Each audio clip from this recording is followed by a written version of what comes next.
Tonight we're going to go back to making a pasta dish. This idea actually came from my cousin Alison, but as I do, I've kind of modified it, and I'm actually doing it with one of Kenny's workmates in mind, Owen, because this apparently has taken him straight back to his primary school days, or his school days anyway, for a spicy macaroni dish that they used to get at school lunches. So we'll emulate something I have no idea what he's talking about, but we will try and emulate it anyway.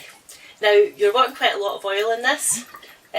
Like a lot of Mediterranean based dishes, you need the oil. This I love. Just, can you see this, Kenny? Just easily. See, when I see this on a plate, this to me just, you just know this is going to be a good combination. It is absolutely nothing, just what I've got left in the house. Bit pepper, some mushrooms, basil, tomato, and you know you're going to create something that's really tasty with not very much. So straight away though, I'm going to get my onions on to start to brown slightly, well not brown but you know, sweat out, and my mince. Now I've only got 150 grams of mince. That's one of the ways I'm detracting from Alison. She used much more mince than this, but always keeping things in mind for economy meals.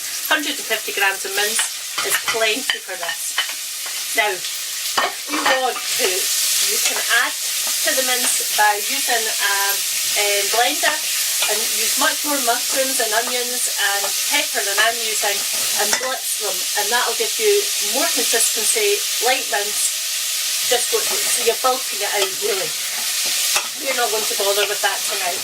I'm just literally going to chop some stuff up and throw it in here. But we're wanting this to just start to brown, the mince that is, and we'll just leave that for a second. I've only got 4 tomatoes, 4 onions, mushrooms, pay attention Helen. I've only got 4 mushrooms left, so we're just going to throw them in to do their stuff. But as many mushrooms or whatever as you fancy. As I keep saying, my recipes are all just guidelines, so just bulk it out as you like and as you wish. The other great idea for using the blender is children. Quite often they'll say they don't like things like onions and mushrooms. You blitz them up, they've got no idea that they're even in there, they think it's mince. So it is a great way to eke out the mince. I think I've probably said before as well, lentils, half and half, mince and lentils is also another way to just make your mince go a bit further. This one tonight for us is feeding 4. You add to it a wee bit more or less and you'll feed 6. Make it with a salad, you'll feed 6 no problem. So we'll just keep that going there just now. Bit pepper. Again, like I say, as big or as small as you want. I'll just quickly slice it down here.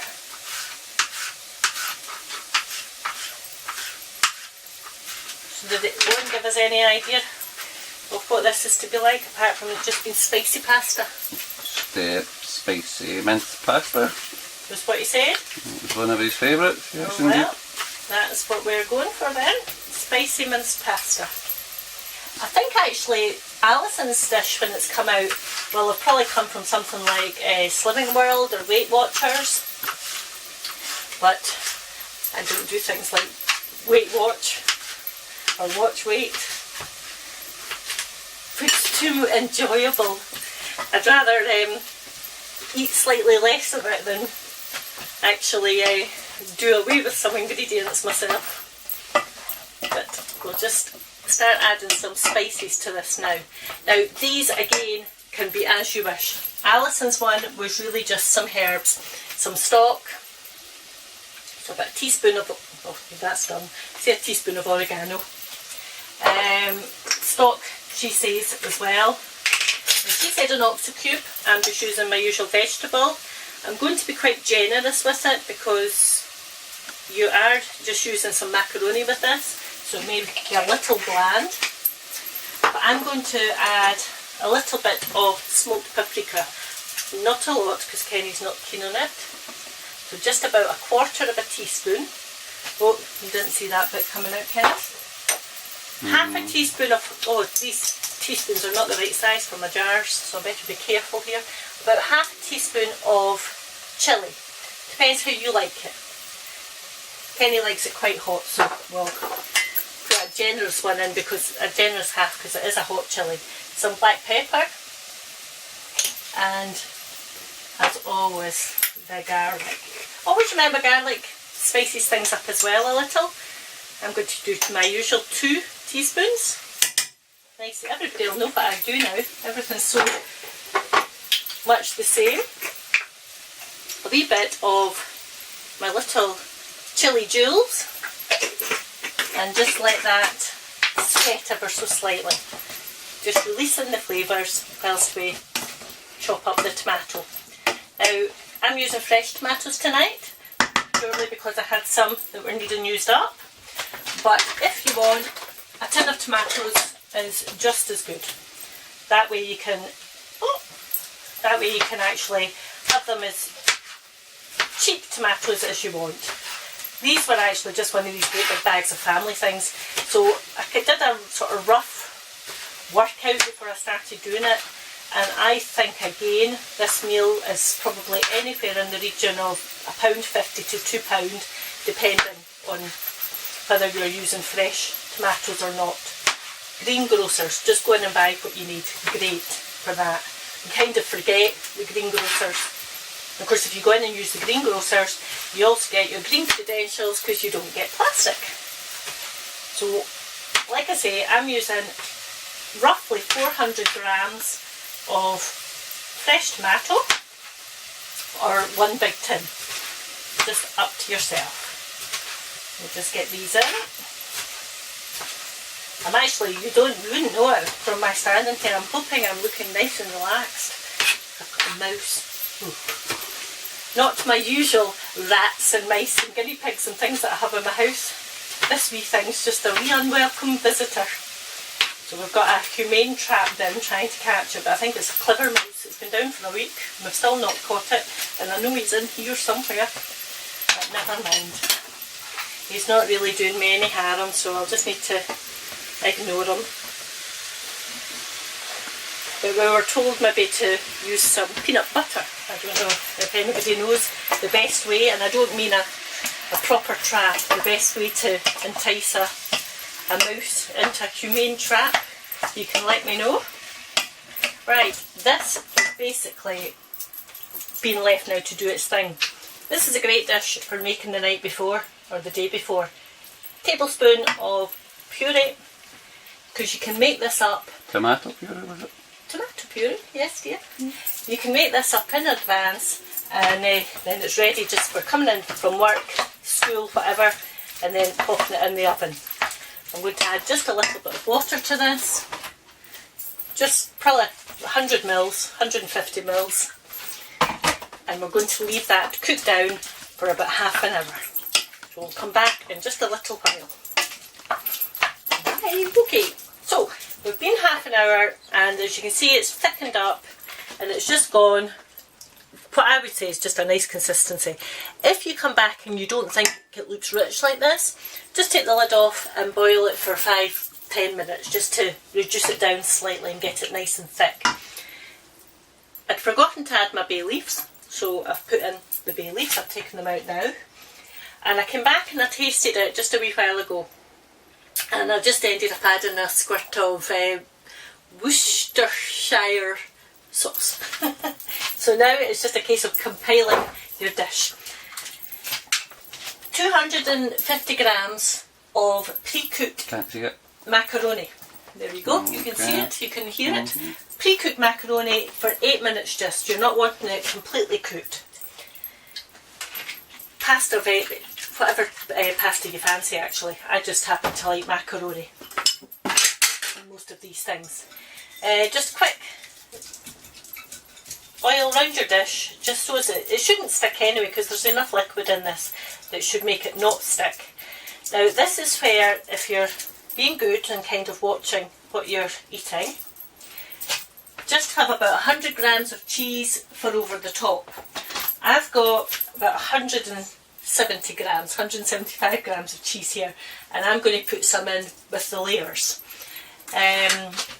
I've got some basil, so as I've said before, you don't cook basil, just tear it in, and that'll just put another flavour through it, and just stir it. So then what we're needing to do is just layers. I always think you should start with, oh, I've not ripped that up very well, we're getting big chunks in it, never mind. Start with a layer of mince, just over the bottom. Doesn't need to be precise or anything. Then with your pasta, now if you've ended up with too much pasta, just hold on to it, because you can just have it with cheese for your lunch tomorrow. And we'll just layer it up. Like I say, I'm going to actually put some cheese in, not a lot, just a little. Now at this point as well, if you want, if this is going to be quite a loose dish, you know, when you scoop it out it's going to fall about the place a little. If you want it more solid, just whip up an egg with some milk and put it in between your layers, and that will give you a more solid dish. What's that you're putting in? I am now, I was sneaking this in. This is Kenny's Gouda. I was going to put it on the recipe and not tell you. But anyway, it's Kenny's Gouda. He loves his Gouda with his... Is it a ham sandwich, Kenny, you like? Yep. I shouldn't need to ask, actually. If I was a good wife, I would be making your piece. Make your dinner. That's plenty. Right, next layers of the mince. Get some of that good juices in as well, because this is what keeps your dish moist. I must admit, the first time I make it, I was a wee bit worried that it would maybe be a bit dry, but it actually isn't, so it's absolutely fine. Right, I think I'm only going to get another 2 layers from this. So you're wanting to make sure you've kept enough pasta for up above. Again, just another wee drop of cheese over the top here. Now I'm not going to put the Gouda on the top. I'll just put another layer of it in here, because Gouda can sometimes burn. Gouda, Emmentaler, anything like that, it gives that stringy effect.